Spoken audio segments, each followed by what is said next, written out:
माणूस किती वर्ष जगला याला महत्व नाही, माणूस कसा जगला याला महत्व आहे. अहो जे लोक शेवटच्या श्वासापर्यंत फक्त आणि फक्त स्वतःसाठी जगतात ना, ती जिवंत असून मेल्यासारखे असतात. पण जी लोक शेवटच्या श्वासापर्यंत देव देश धर्माकरता जगतात, मेल्यानंतर सुद्धा कीर्तीच्या रूपाने ती जिवंत असतात. चांगदेव 1400 वर्ष जगले, पण 22 वर्ष आयुर् मर्यादा असणारे आमच्या ज्ञानदेवांना शरण आले. माणूस किती वर्ष जगला याला महत्व नाही, माणूस कसा जगला याला महत्व आहे. आज आमच्या ज्ञानोबांना जाऊन 750 वर्ष होत आली.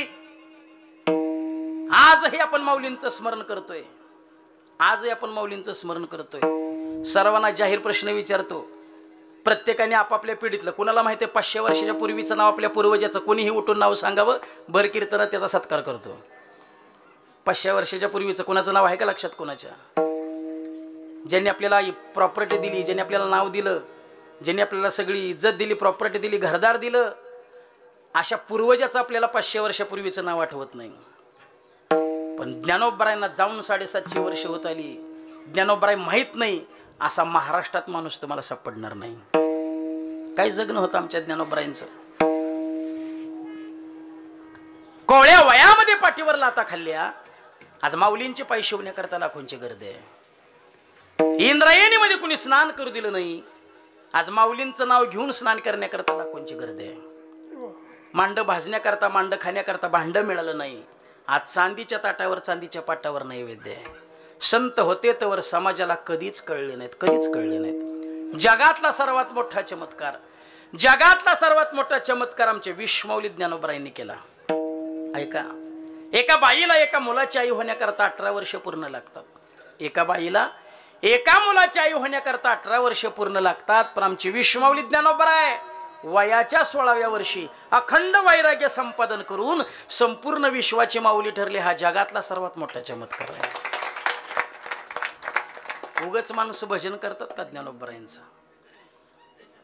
काही जगणं होतं आमच्या छत्रपती शिवाजी महाराजांचं. महाराजांना जाऊन आज जवळजवळ 300-350 वर्ष होत आली. काय जगणं होतं छत्रपती शिवाजी महाराजांचं. एका वाक्यात छत्रपती शिवाजी महाराज सांगतो, मी जसं म्हणाल तसं माझ्या पाठीमागं म्हणायचं, छत्रपती शिवाजी महाराज की. केला ना खेळ? मी काय सांगितलं होतं? मी जसं म्हणाल तसं माझ्या पाठीमागं म्हणायचं. तुम्ही खेळ केला ना. ऐका, खेळ झाला नसता तर चमत्कार घडला असता. ही ताकद आमच्या महाराजांची आहे. आज छत्रपती शिवाजी महाराजांना जाऊन 350 वर्ष होत आली. आजही महाराजांचं नाव घेतल्याबरोबर त्यांचा जय जयकार करावा वाटतो. माणूस कसा किती वर्ष जगला याला महत्व नाही, माणूस कसा जगला याला महत्व आहे. या समाजाचं, या महाराष्ट्र, या स्वराज्य टिकवण्याकरता स्वतःच्या आयुष्याचं रकदंत केलं आणि हा स्वराज्य उभा केलं नाही, हा महाराष्ट्र उभा राहिला. मला नेहमी असं वाटतं, माणसाने नाही 700 वर्ष जगलं, नाही 300 वर्ष जगलं, नाही 200 वर्ष जगलं, नाही 100 वर्ष जगलं तरी चालेल, पण माणसानं कमीत कमी मेल्यावर 25 वर्ष जगायला काय हरकत नाही. मेल्यावर म्हणतोय मी, ज्याला मेल्यावर 25 वर्ष जगता येत असेल त्याचा जगून तरी काय उपयोग आहे. पण आपण गेल्यानंतर 25 वर्ष जगावं अशी अपेक्षा असेल ना, तर आपल्या मुलांवरती योग्य पद्धतीचे संस्कार द्या. सध्या धर्महीन, विचारहीन, संस्कृतीहीन पिढी या महाराष्ट्राच्या मातीमध्ये जन्माला आली. ज्या महाराष्ट्राच्या मातीमध्ये आईला देवता मानलं जातं, ज्या महाराष्ट्राच्या मातीमध्ये वडिलांना देवता मानलं जातं, मातृदेवो भव, पितृदेवो भव, आचार्य देवो भव, पण त्याच महाराष्ट्राच्या मातीमध्ये त्याच आई वडिलांकरता वृद्धाश्रम खोलावे लागतात. हे देशाचं फार मोठं दुर्भाग्य आहे, फार मोठं दुर्भाग्य आहे. काय आईबाप सांभाळायला खर्च? कुत्र सांभाळायला जेवढा खर्च आहे ना, तेवढा सुद्धा खर्च आईबाप सांभाळायला नाही. कुत्र सांभाळायला किती खर्च आला? त्या कुत्र्याला चांगलं चुंगलं खायला घाला, चांगल्या साबणाने आंघोळ घाला, चांगल्या टॉवेलने पुसून घ्या, सायंकाळच्या वेळी कुत्र पुढच्या शीटवर बसवून तासभर फिरवून आणा. कुत्र्यावर कितीही प्रेम करा, एक दिवस चावल्याशिवाय राहणार नाही. आई बापाचा कितीही द्वेष करा, आशीर्वाद दिल्याशिवाय राहणार नाही. काय ज्ञानोबाराय सांगतात, सकळ तीर्थाची धुरे, जिये का माता पितरे तया सेवे सिकीर शरीरे लोन किजे, माय बाप केवळ काशी येणे न जावे तीर्थासी, माय बाप केवळ काशी. तुका म्हणे माय बापी अवघी देवाची स्वरूपे, अवघी देवाची स्वरूपे, अवघी देवाची स्वरूपे, अवघी देवाची स्वरूपे, अवघी देवाची स्वरूपे, अवघी देवाची स्वरूपे,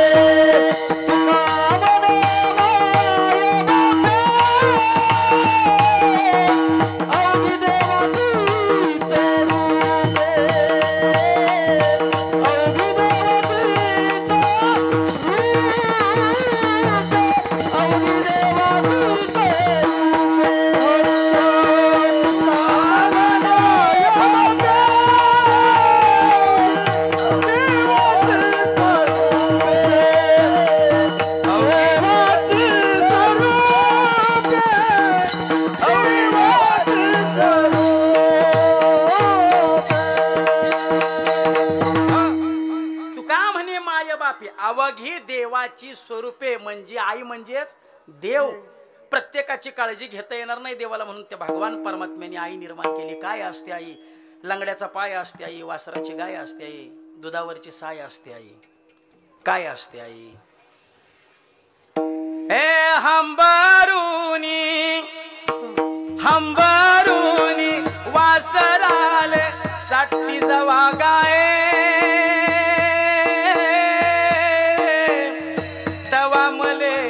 तिच्या मंदी दिसती माझी माये ग, दिसती माझी माये. आया बाया सांगत होत्या होतो जवाताना, दुष्काळामध्ये माईच्या माझ्या आटला होता पाना. पिठा मंदी हो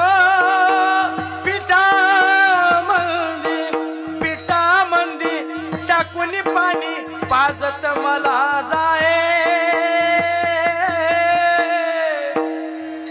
तवा मले पिठा मंदी दिसती माझी माये ग, दिसती माझी माये.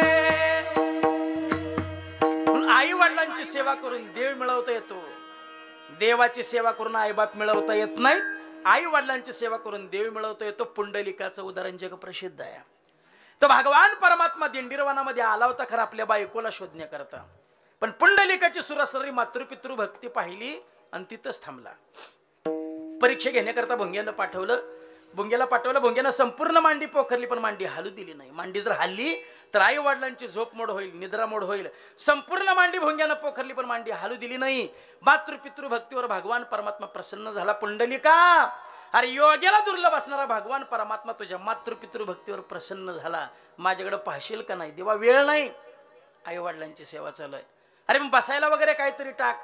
आई वडिलांना शिकण्याकरता घेतलेली वीट होती, वीट भिरकून दिली. या विटेवर उभा राहा. किती दिवस? युगे 28. कशाची पुण्याई? आई वडिलांच्या सेवेची पुण्याई. पण त्याच महाराष्ट्राच्या मध्ये, त्याच महाराष्ट्राच्या मातीमध्ये त्याच आई वडिलांकरता वृद्धाश्रम खोलावे लागतात. 100 रुपयाच्या दारूच्या कोठरी करता आई वडिलांच्या डोक्यात दगड घालणारी पैदास या महाराष्ट्राच्या मातीमध्ये जन्माला आली.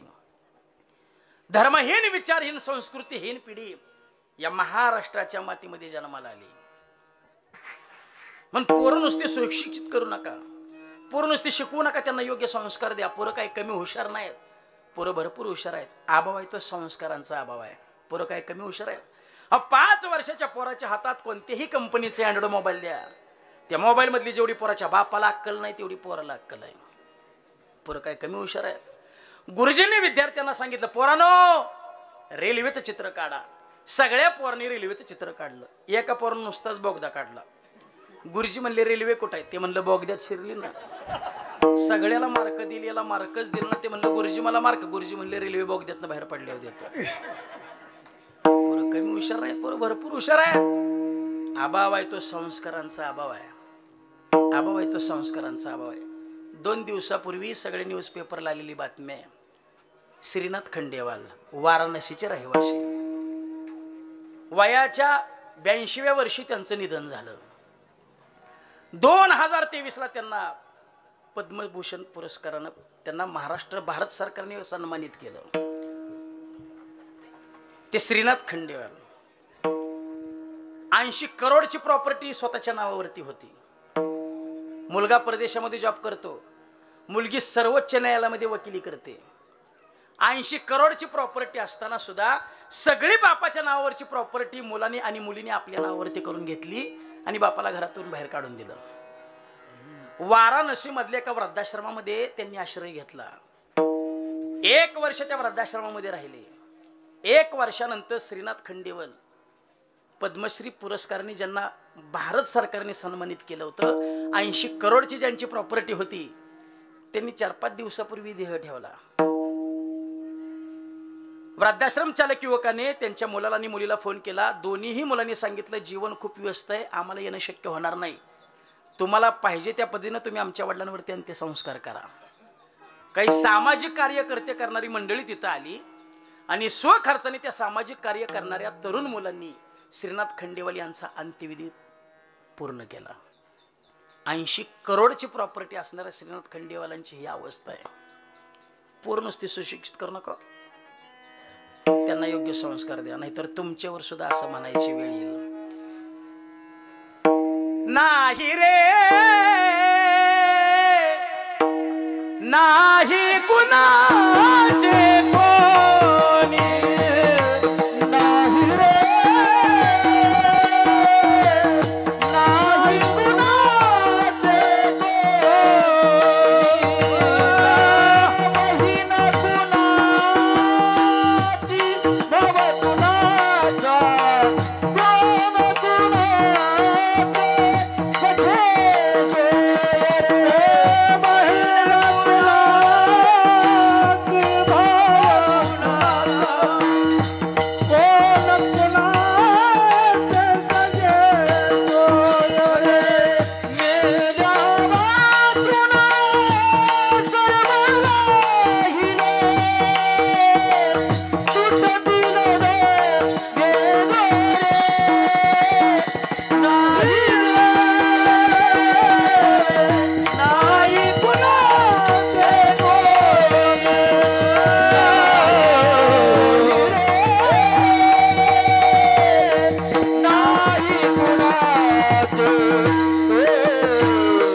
सर्वांना कळकळीची विनंती करतो की एक आजच्या कीर्तनातून एवढं एक वाक्य घरी घेऊन जाल. एक वाक्य एवढं घरी घेऊन जा. आपल्या मुलाला महिन्यातून एकदा तरी कधीतरी स्मशानभूमीकडे नेत चला. कारण स्मशानभूमीतले विचार माणसाला विलासी बनवत नाहीत, स्मशानभूमीतले विचार माणसाला वैरागी बनवतात. पूर्ण नुसती सुशिक्षित करू नका, त्यांना योग्य संस्कार द्या. देव देश धर्माकरता पोरं उभी करा. तुकाराम महाराज स्वतःच्या अवताराची मीमांसा करतात. आम्ही वैकुंठवासी आलो याची कारणासी, बोलिले जे ऋषी साच भावे वर्ताया. अहो 65 लाखाची जहागिरी सगळी खतपत्र इंद्राणीच्या डोहात बुडवली आणि केवळ धर्माचं काम केलं. केवळ धर्माचं काम. बाईल मिली नाही परतून पाहिलं, संतू नावाचा मुलगा मेला नाही परतून पाहिलं. केवळ धर्माचं काम केलं. केवळ धर्माचं काम. 40-42 वर्षाचं आयुष्य तुकोबरायांचं. पण एका चतकुर भाकरीच्या तुकड्या करता आपला संपूर्ण देह चंदनवत झिजवला तुकोबरायांनी. संसाराच्या नावे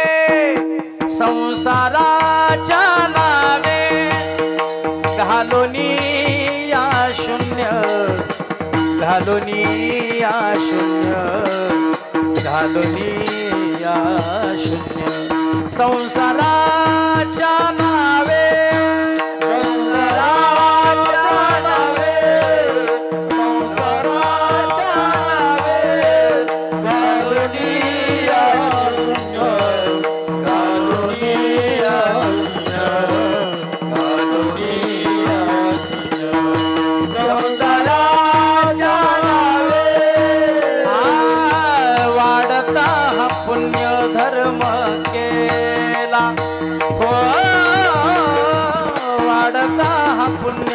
धर्म केला, वाढता हा पुण्य धर्म केला.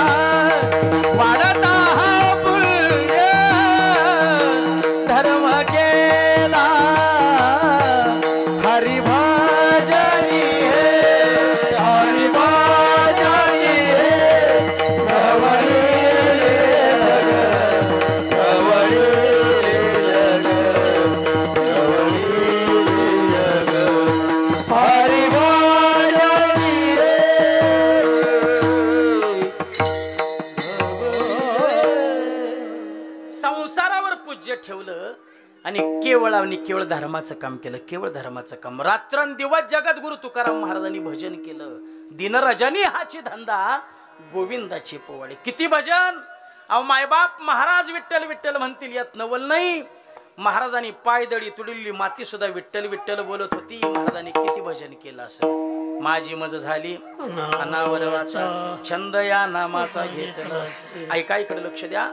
तुकाराम महाराजांनी एकांताचा मार्ग स्वीकारला.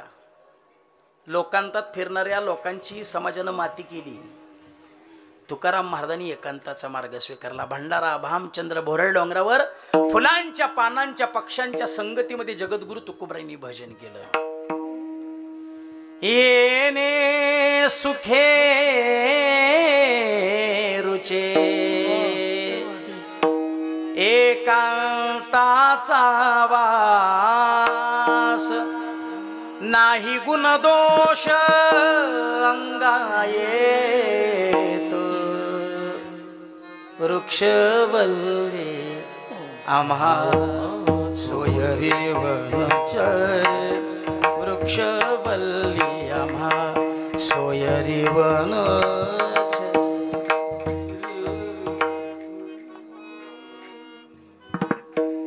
पहाटेची अशी भक्तिगीतं भावगीतं कानावर पडली की त्या काळात मन प्रसन्न व्हायचं नाही का. घनश्याम सुंदरा श्रीधरा अरुणोदय झाला उठे लवकरी वनमाळी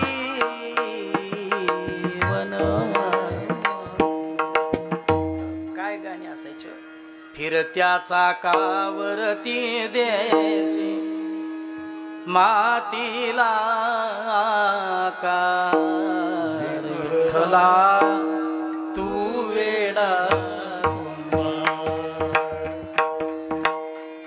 पहाटे पहाटे गाणे कानावरती ऐकायला बसावं लागायचं नाही का. आता पहाटेचा गजरच वाजतोय छैया छैया